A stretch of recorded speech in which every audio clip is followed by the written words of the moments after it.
Hello everyone, so it's been a few days that Where Winds Meet 1.2 released, but I have been working on this video for 2 weeks now, and I gathered a lot of information from Reddit, from Chinese server, and from my own 200 hours spent in the game. This guide delivers 35 expert tips, quality of life features, and hidden secrets, and I guarantee you that you don't know all of them. Number one, and I really want to start with this one because it took me a while to find it, and I was like, it is in the game for sure, I just don't know where. But yes, you can actually walk, and it's just called Strolling mode. To do so, you need to hold Z on your keyboard, or you can do L2 plus L3 on controller. I'm sure that many keyboards player already figured that out, but for me that was a breaking news as I play with my old PS4 controller. Number two, now that we are level 61, we have access to this amazing DPS buff through an easy fishing minigame. All you need to do is to go there on the map and play fishing with this NPC. You will unlock then Double Shreds recipe, which give you 50 to 100 of physical attack. And as far as I know, this is the best food buff for DPS and it lasts 30 minutes. The recipe is 2 great bustard meat, 1 waste purple peony, and 1 river fish. Number 3, also thanks to the new update and the opening of Kaifeng North, it is easier to reach the 100 vitality required to play Dragon's Head. I'm not even sure it was possible to play this Mystic skill before the update, due to the lack of Kaifeng's oddities, but it is for sure available now, and oh god, it's so good. You need to unlock 35 Mystic or movement skill to get Dragon's Head. It wasn't difficult to unlock if you focus on getting the easy ones, and to be honest, it is amazing. In solo, it gives you super armor and slowdown time when you use it, so it will almost never fail. And the huge zone damage is perfect to clear a group of enemies. My new thing is to, group everyone running around them and then boom, zone damage. 4 is also about Dragon's Head and its perfect timing while the boss is exhausted. So I just talked about it during solo mode, what you can do with Outpost and everything. But during a solo boss, for example, or online, you have just enough time to do Dragon's Head plus execute. In some solo bosses, you can almost destroy a whole health bar with this combo. It's not complicated to do and very consistent. Online, I've seen a few healers running both healing weapons, so they don't deal that much damage because they're healing, but they use Dragon's Head, meaning they can deal a solid amount of damage while the boss is exhausted. Overall, it's a funny, powerful skill that I thought was too slow to be playable, but yeah, I was wrong. Just don't use it in PvP, it's way too slow and obvious. Number 5, in-game toys are really cool. You might wonder actually what is a toy in Where Winds Meet, and as far as I know there is only one that got implemented in global servers recently, and it's 5 color thread. Toys are like an emote that you can put in your quick access bar, the one you use for healing usually. This one has a small cooldown, but otherwise it has infinite use. Just remember to switch back to healing when going on sword trial, or you might throw confettis in the middle of a serious situation. Number 6 is about bosses' talent shenanigans. Yes, I always wanted to say that word. I hope I used it good. But basically, if you're like me, stuck on level 1 on this specific talent branch, you need to rerun older version of the boss and collect rewards. I know, it's annoying, but you can see which tier level you need to do by checking the name of the run. Like here, it's Formless Calamity. So I did it with Smart Assist to go faster, and once you collected the reward, you will get 1 out of 2 completed, or 2 out of 2 completed if you already made it once. Good news though, once you've completed an old tier like this one, the other tier are retroactive. As you can see here, I don't need to do the level Formless Mountain Pass as I already did it 3 times. Thanks for that at least. Number 7, since we are talking about bosses' talent, let me give you an unpopular opinion because I keep seeing everywhere as a tip to collect 3 rewards with 180 energy to gain time. Well, yeah, you might gain time, but you won't get close to 5 out of 5 for the last boss talent this way. Use only 60 energy on Sword Trial until you completed all these 3 branches. Remember that once all these talent branches are completed, we will get access to a legendary chest. And I don't know about you guys, but I'm a simple man. I see a legendary item, I want it. 8. If you're like me and you're terrible at rhythm games, you probably didn't enjoy the music minigames. Don't worry though, you can just smash all buttons instead of the correct ones. There is absolutely no penalty for using the wrong input, so you can go wild. Also, you can level up musicality by collecting certain oddities like the bird nest in Kaifeng, which will make the minigames easier. Number 9, there is a maximum of 100 NPCs friends to make to maximize the friendship weekly rewards. You might have made some friends along the way already by playing the game organically. For example, if you played chess long enough with someone, if you bought all the food of a vendor, you healed a sick person, or even completed one of those AI conversations till the end, you actually made an NPC friend. If you open your map and go on the right side clicking on the NPC icon, you can see what are the weekly rewards according to the number of friends you have. You will receive every week this sort of trash bags with random stuff in it, and at some point there is even EchoJade in the trash bag, so it is worth investing time in it. Number 10, you don't need to use the Mystic skill to lighten up dark area anymore if you have this cool glowing lantern accessory. To get it, you need to complete the Gambler's Secret, which is a very cryptic quest, but don't worry, I'll go through it. Start in Kaifeng at the Incomparable Tavern, which seems to be the place to be for wealthy travelers. From then, you have to listen to 2 conversations. One is outside and one is inside of the tavern. As soon as you're done with the second one, you can rent the biggest room for 1,000 coins by talking to the receptionist/barman. Then go all the way up to 3rd floor to enter your room and collect everything you can find there. You will not be able to open the secret chest there for now. All you need to do is to be 100% sure you collected everything there is. Once done, you will go there on the map to keep on with Gambler's Secret. Talk to the 2 treasures hunter and it will trigger a cutscene. You wait for the end of it and you talk to the mysterious old man sitting alone.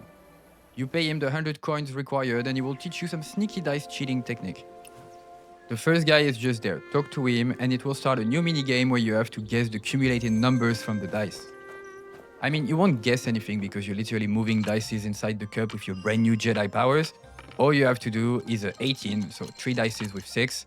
You hold the arrows on your controller to make the dice move. Don't forget to hold because it didn't work for me for a long time and I couldn't understand why. Now our second victim is located there. Same process as before, except then this time you need to have a 10 as a cumulated number. Also, the minigame is slightly more difficult as you cannot see the dice numbers without moving them. Once done, you will have to go to the 3rd location, which is the Jiangti House in Southgate Avenue. This time you will need to do more than 20 as a cumulated number, which is quite easy. Alright, we're almost there. Now you go to the wizard tree in Kaifeng and you talk to the NPC called Qian Bai Wan. During the convo, you will see our mysterious friend sitting on a branch. You go in his bag on the rooftop behind him to use Celestial Seas and steal his pouch. Don't forget to open the pouch in your quest inventory to get the key. Now that you have the key, you go back to your fancy room in Incomparable Tavern and you can open the chest. And this is how you complete the Wandering Tales, a Gambler's Secret, and get the cool lantern accessory. 11. Big thanks to Fosalicious on Reddit that found something super cool for healers. So during Yiwanshan Infernal Sweep attack, a healer can parry apparently with his Q healing skill, which will completely negate the burning dot during this phase. This is insane. I have no idea if this is intentional or not, but I hope it is, because it adds another layer of skill cap for healers and this could potentially work on other bosses' phase with dot. The timing seems to be a bit tight, but with a bit of practice, you're in to impress every random running with you, Yiwanshan. As I didn't play healer or tank myself yet, if some of you found out some strategies similar to this one, please let me know in the comments, I am interested. Number 12. The guild system is really cool in my opinion because you can create ranks the way you want and give an extra RP layer to your guildies. So you can select the name of ranks and their advantages, even though there's only 3, and even combine different ranks on one member. As you can see here, well, I went with a very basic idea of a roleplay as a corporate company, but I'm sure you guys can come up with cool storytelling to improve the immersion of your guildmates. By the way, the guild is still open to everyone respectful and active. Nothing is required besides playing the game and helping out other members if needed. So yeah, we're very chill. If you want to join, just search corporate and you can instant join.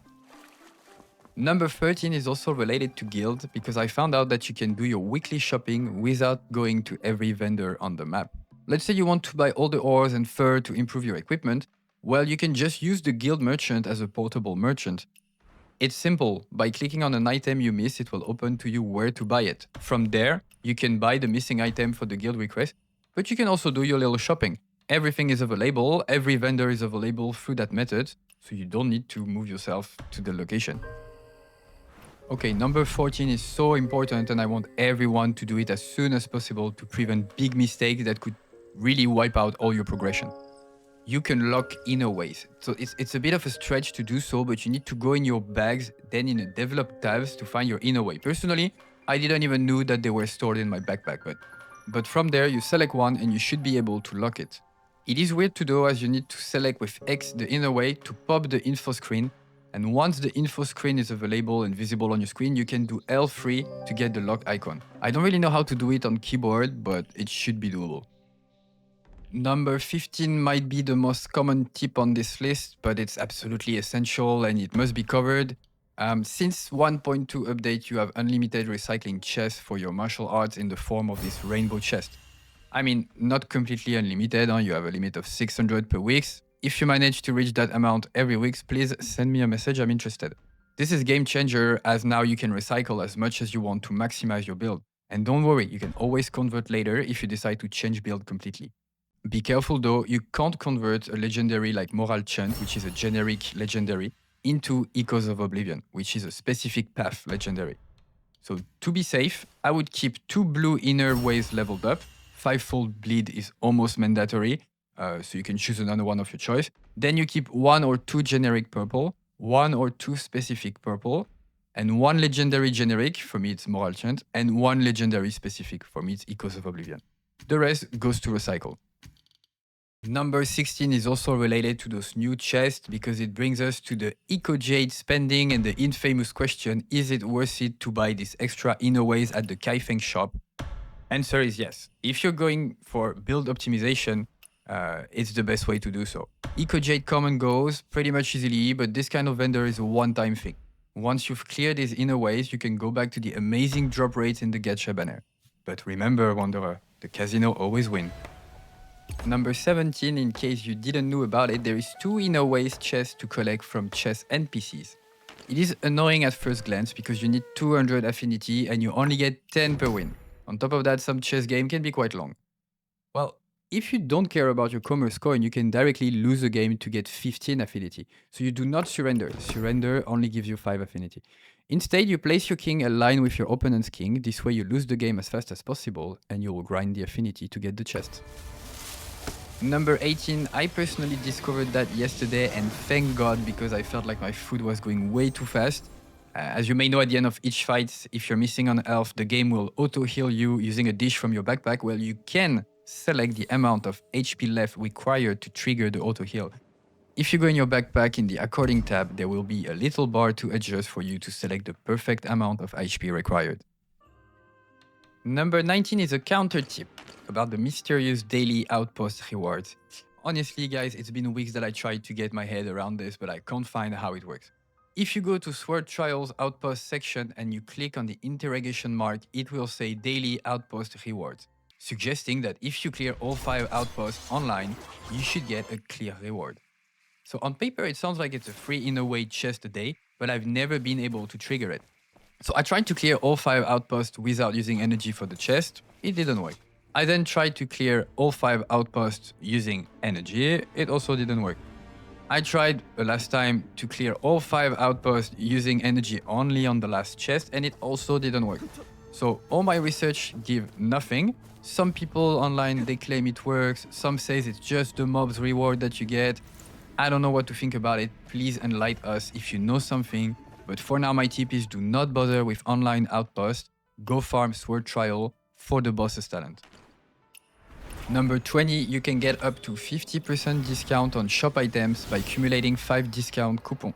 So the tip is for people like me that are eager to spend a few $10 here and there in the game. Saving those coupons is, I believe, the best way to access some crazy outfit in a budget-friendly way. This, plus the monthly fund, are the most low spender strategy to apply to get cool stuff over time. And number 21 is also about those coupons. If you navigate to the draw menu and then open that little exchange shop, you will find once a month one of these discount coupons. Again, if you're a low spender, I would say this is the main focus with this currency. You should get it every month if possible. On the other hand, if you're really 100% sure that you will never spend a single dime on the game, get the gacha pool instead with this currency.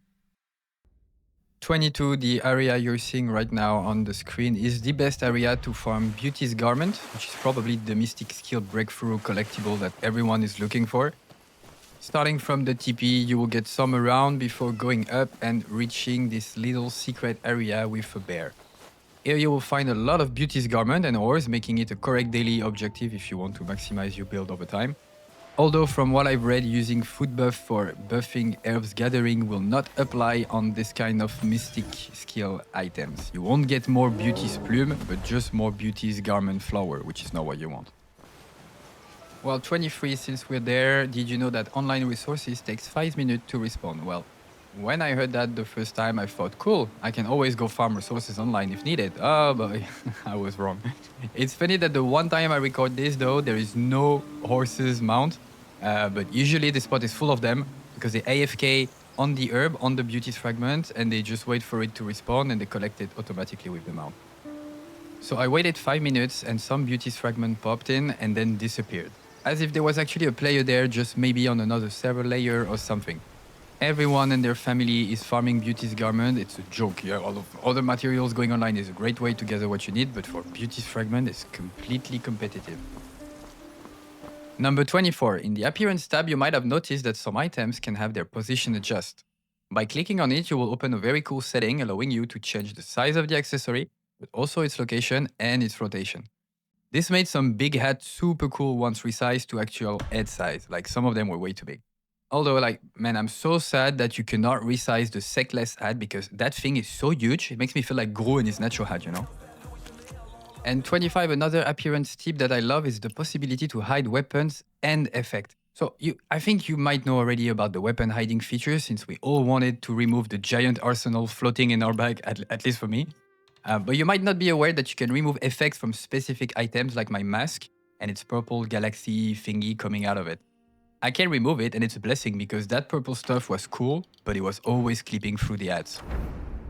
Number 26, by going to this spot on the map, you can steal a permanent buff for your character.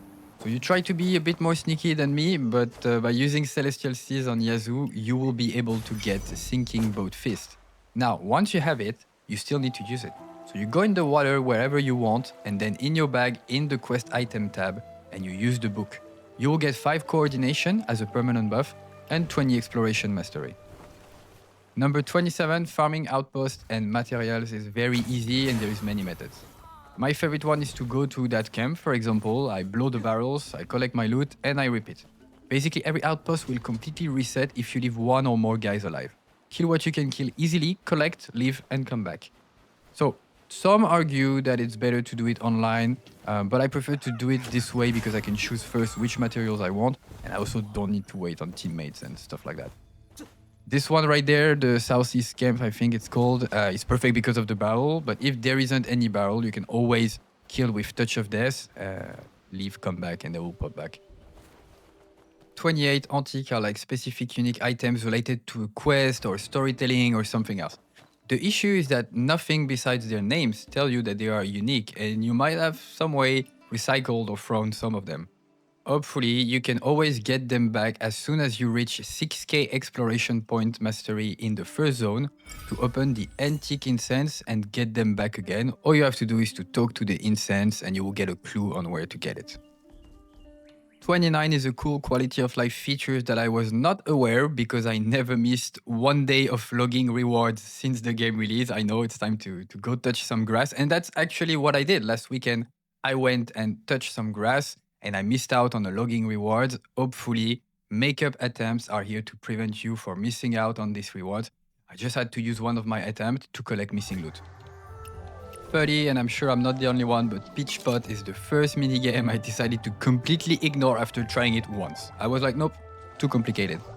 Well, it turns out that you can increase the size of the circle and slow down the movement of the joystick. All you need to do is to get some resolve to improve your alcohol resistance by, for example, playing Madiao card and win the game to get +7 resolve.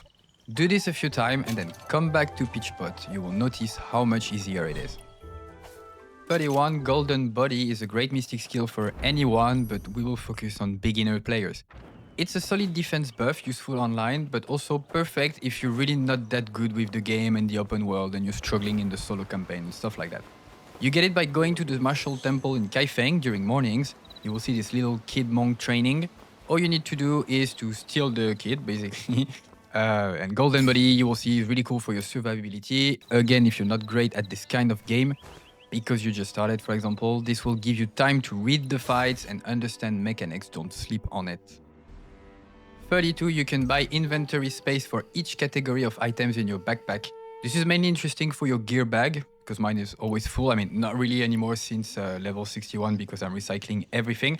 But I recommend you to buy a few of this inventory slot, but don't spend too much coin on it either. Remember, you can only get 175k coins per week in the open world. So coins are kind of limited in a way. 33, this is for people under level 61. I recommend you to have a look at your mystic skills before that level, because basically you can reset any mystic skills for free, and it's unlimited before level 61. So it's important that you get a proper feeling on which mystic skills you should be focusing on at that time. After level 61, you can still reset, but it won't give you 100% of resources back every time. Velvet Shade is finally there, and it's been complicated for players, let's say, to join the sect. Some rumors said that you should equip as many appearances as possible and reach a minimum of 2k elegance point, and then wait in the Velvet Shade area in Kaifeng to get an invitation. It is legit, it just needs another update with another sect to be working properly.